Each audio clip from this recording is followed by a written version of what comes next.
Welcome to the sixth and final video in the series, An Introduction to the Circular Economy. This video will look at the outcomes of a circular economy, and in particular how they relate to business models.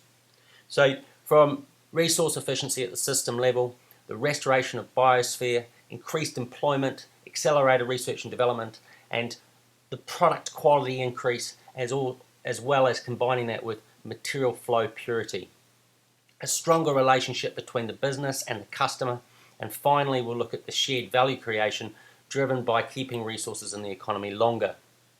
It's important to remember that by plugging these things back into the system, there are rich feedback into the circular economy framework, and so as these start to progress through our economy, we'll see them strengthen and create more outcomes in the future. Resource efficiency at the system scale is about identifying that in the circular economy, working at efficiency at a system level rather than at a parts level is going to be a key changer in how we do business. If we look at our two cycles and remember that the linear economy is driven down through the middle and that there was this line of lost value. And then, so no matter how efficient you are at this point in your water, your energy, and your material at that parts level, once it falls past this line of no recovery, we've lost all that efficiency. We've really not gained anything because all of that work has been lost for good.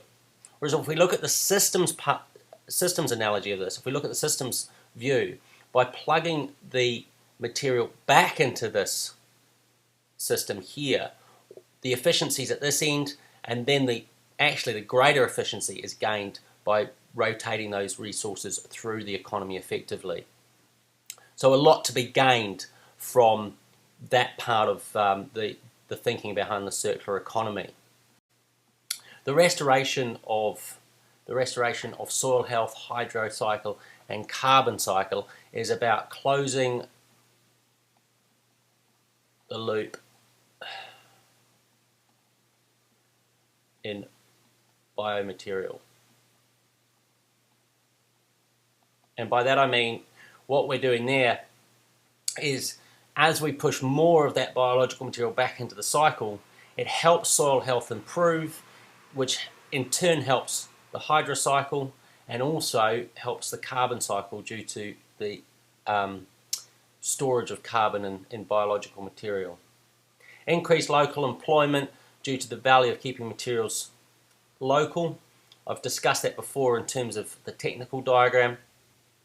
But this idea that the further you move material around, the higher the cost of it. So within the economy, keeping it cycling tightly and more locally is going to be one of the drivers of saving costs. Accelerated R&D rates due to emerging circular economy business.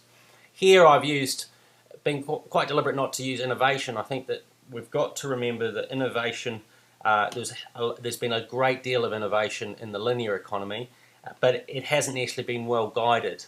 And the circular economy gives us that framework to be guided. So we could innovate creatively to our extinction is something that I think is good to remember. But accelerated rates of research and development due to those business models that I've discussed in the last videos is really key, so that we actually see a reinvestment into business and going right back to the first video, that idea that as we move to this model, more opportunity actually arises, more niches arrive for businesses to fill.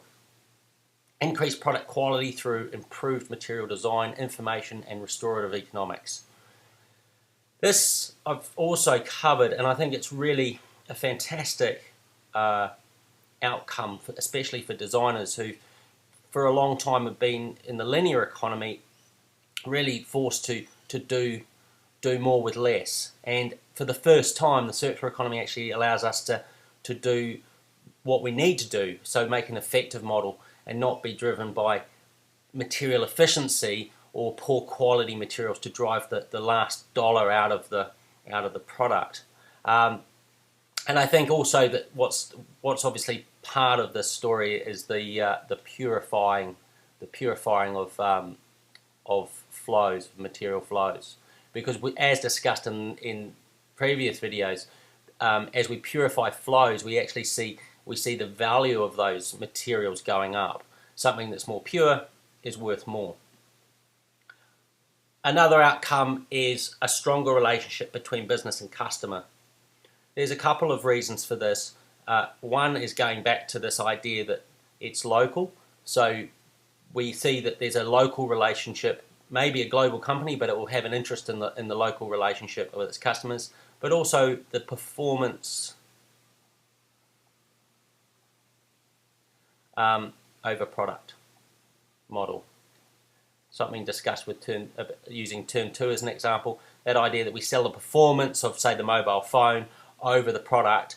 As we sell performance, we have a longer term relationship with our customers, and with that we have the opportunity to learn more about them, and they are able to give us stronger feedback. One of the ideas in a dynamic system is that you get feedback, and this allows that feedback model to start to occur, and the intelligent companies will obviously take advantage of that and gain that feedback from their customers to improve their products, which then of course improves the performance, which is in ever increasing circles. It's a virtuous circle of improved performance for the customer. Shared value creation driven by keeping resources in the economy longer. This is, again, I mentioned the idea of cross-chain and cross-sector collaboration.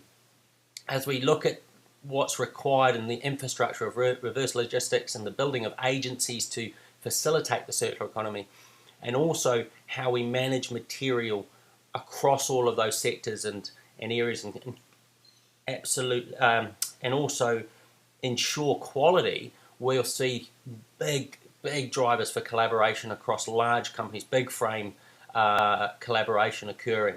But we also have seen this at the local level in the sharing economy. So I don't think this is I think this is going to be something that goes across the whole scale of the economy, and will be a really interesting space to watch. That's the business outcomes so far for the circular economy, and it's certainly not an exhaustive list. There's more to come. As more businesses take on this model, they will start to innovate new models. So we're really at the beginning of quite a large expansion of ideas. This is the last video in the 6 theories from CE Thinking. I hope you've enjoyed it.